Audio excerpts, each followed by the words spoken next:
Welcome back, everybody. I'm Jeff Feinman. I'm a veterinarian uh, from Holistic Actions, working to reconnect science with healing for pets. And I'm here today. I have the pleasure of being here today with Kate Solisti, who's a world-renowned animal communicator who connects animals, people, and the planet. Kate is a leader, a worldwide leader, as I mentioned, in interspecies communication. She's also a recognized worldwide expert in cat and dog nutrition, flower essences, energy healing, and addressing the whole animal, mind, body, and spirit. And today we're going to talk a little bit about Kate's understanding of concepts like the vitality and balance that we are always recommending that people focus on in keeping their animals healthy. So welcome, Kate. Thanks so much for being here.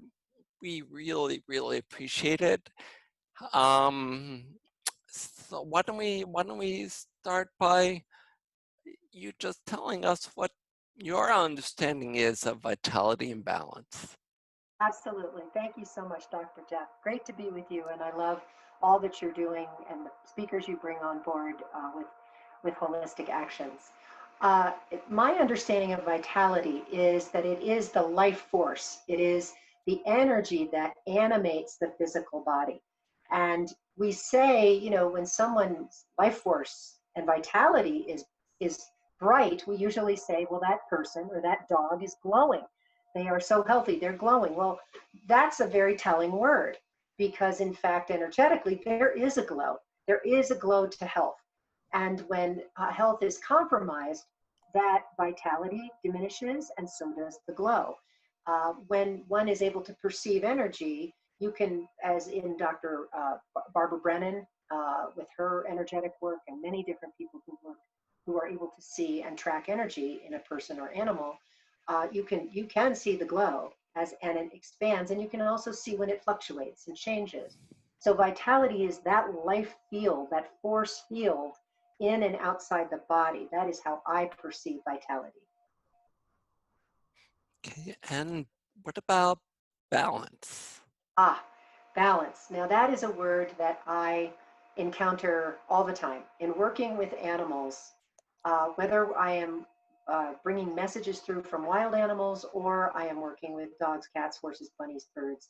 Um, the entire idea of health for them is balance and harmony. So what that means is obviously the physical body, the organs, the systems, the everything is working together. There is a beautiful dance of all the systems in the physical body happening. But of course, they are majorly influenced by the emotions, the thoughts, the environment around the animal, just as they are for us. And the animals, of course, say that our balance as physical beings is a reflection of the balance of our environment and our planet, and how stress is caused not just by physical situations like a drought or a fire, but also by the energetics around that from human thought, intention, because the animals haven't lost their connection. That's our big challenge, is to return to connection. So balance is the restoration of connection, uh, of communication within the body and with the mental and emotional and spiritual aspects of ourselves, as well as the companion animals, and how that is reflected in the planet, how the planet responds, and how we respond to the planet. Wow, that's beautiful. Thank you. That's great. Oh, wow. In the same vein, then, do you think that balance or the germ, like viruses or bacteria, which is more important in your mind, balance or the germs? Well, that's a great question too, because this being a, the physical, mental, emotional, and spiritual being, if that being is imbalanced on any of those levels or on some of those levels, they become more vulnerable. We become more vulnerable to a germ, a bacteria going out of balance.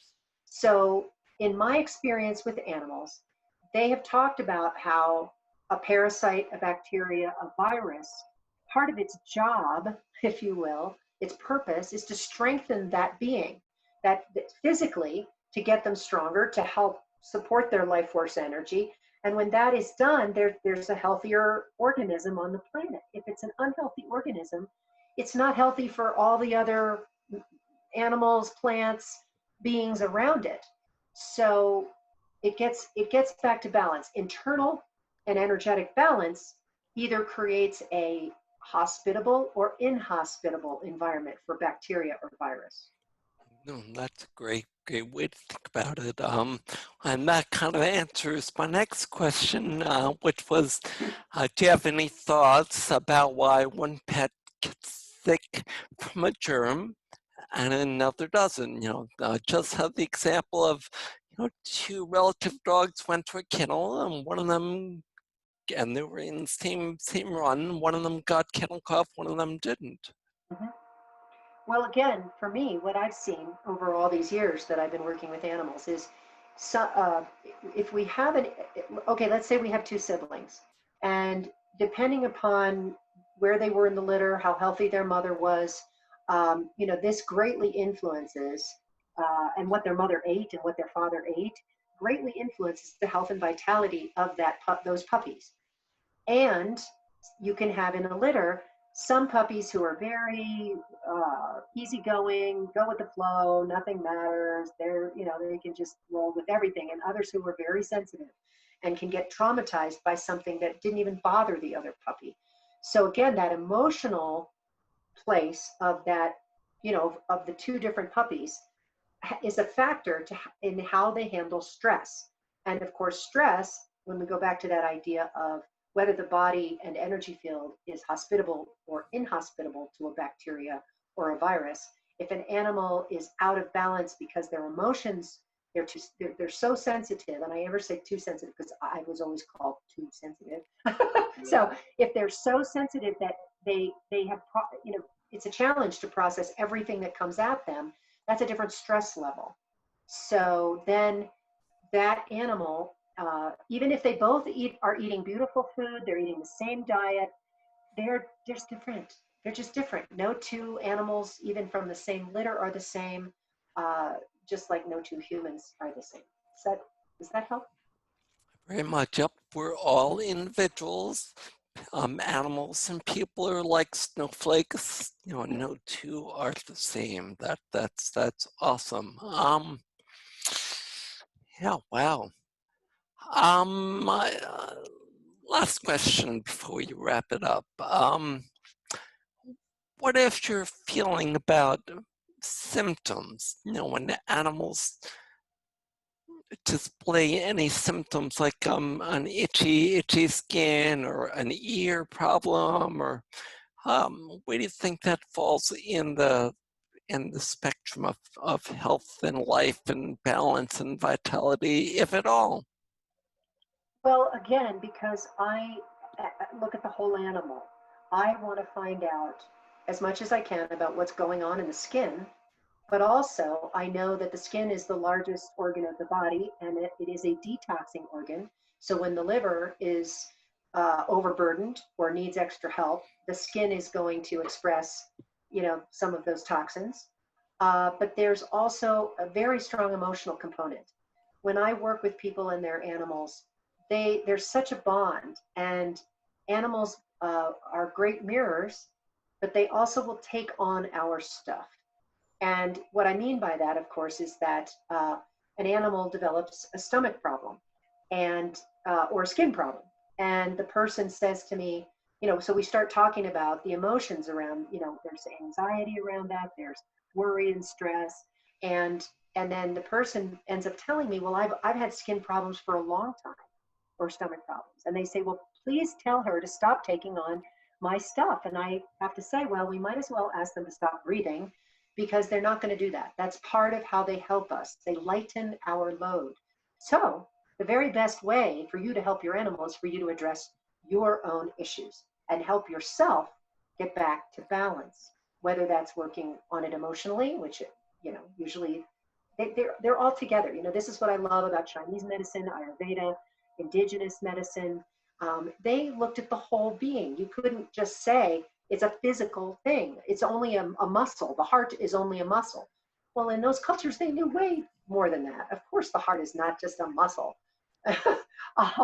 And so, the animals, of course, have shared with me the interconnectedness of body, mind, spirit, and emotions. We can't leave those out. So if the human needs help to rebalance, the animal may go out of balance, to illustrate that, because very often the person will address their problem now that their animal is sick, when they weren't willing to address their own problem before. But they'll do it for their animal, just like people will do for their children. Oh my gosh, tell me what I can fix.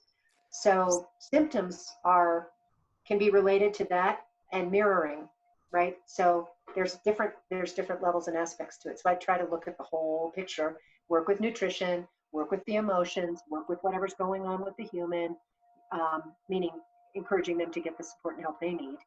And we go from there. So we all get to heal together. Fantastic. Thank you. That was great. But you brought up one point that I want to explore a little bit. And I know I said Okay. it's the end, and that is the detox, skin as detox, or just how do you think about detox and the balance? When it comes to balance and detox and symptoms, and to put all those things together, and if so, in what way, or where does detox seem to, what is the significance of detox for you? Well, detoxing, especially with our animals, I mean, our dogs and cats are exposed, they have bare feet, and they're walking around on chemicals and asphalt and so much stuff, and they're lying on carpets that are outgassing, and they're breathing the unfiltered air we're breathing. So this is a very toxic time, and we've got the EMFs. Now we're going to have the 5G business. I mean, all of this is affecting, when we talked about vitality, the energy field and the vital essence of a living being is impacted by all this stuff. And so when there's a need to detox, I mean, there's only so much detoxing you can do in this environment, unless you live in the jungle or someplace that's really pristine, Iceland maybe. It's again, we always, what are are there emotional toxins? Is there something that's being held by the person, or that the animal's holding for the person, that's on an emotional or mental level? Then we need to detox. That means we need to clear it. We need to help it heal. The flower essences, homeopathy, there's beautiful ways, energy work, to help that move. But then we also have to help the body get rid of toxins within the physical cells and tissue. And that, I think, sort of needs to be an ongoing thing, because again, we're also bombarded. All of Right. us are so bombarded. Yeah. Yeah, we do live in an unhealthy, imbalanced environment that that promotes our need to detox, and we certainly concur in physical wellness. We're seeing that in a lot of ways in scientific research. So I don't want to take up any more of your time. Thank you, thank you, thank you. I really, really appreciate your time today, and I look forward to our Monday webinar, Empower Hour, where we'll get to talk for a full hour. And thank you, thank you. My pleasure. See you Thank you so soon. much, Dr. All right. Jeff.